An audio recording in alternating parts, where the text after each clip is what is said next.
Hey everybody, what is going on? I hope you guys are all doing well, and welcome to another tutorial video. In this video, I'm going to be explaining to you guys how you can set up a task on your HubSpot CRM. So let's get right into it. Now, tasks are, of course, very useful to be set up to help you and your colleagues to better navigate through the project at hand. Now, to create a task, it's actually very easy. You just need to locate it over here, and it is within the CRM tab. Just go into CRM, go down and click on tasks, and then that's going to take you to the task list. Now, as you can see, it is currently empty. You can import them if you have them from other tools, and if you don't, you can just create tasks if you want to. Now, the mandatory fields are the task title. I'll just name it test. The task type can be a call, email, or to do. I'll select to do, and I'll set the priority to high, just as an example.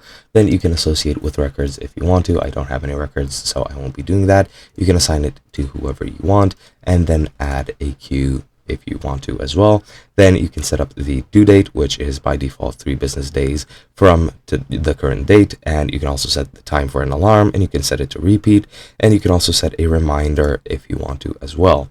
Now, you can add notes if you want to help your colleague best understand the task, or just to keep notes for yourself if it's going to help you work. But once you fill everything up, you just need to click create.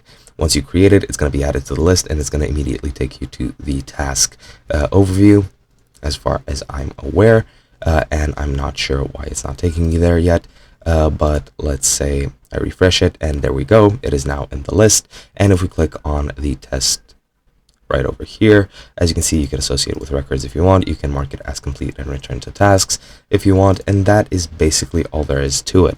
If you want to change anything about the task, you can click edit over here, and then that's going to let you edit from the same window you had open before. But that is pretty much it. Hope you guys enjoyed, and I'll be seeing you guys in another video.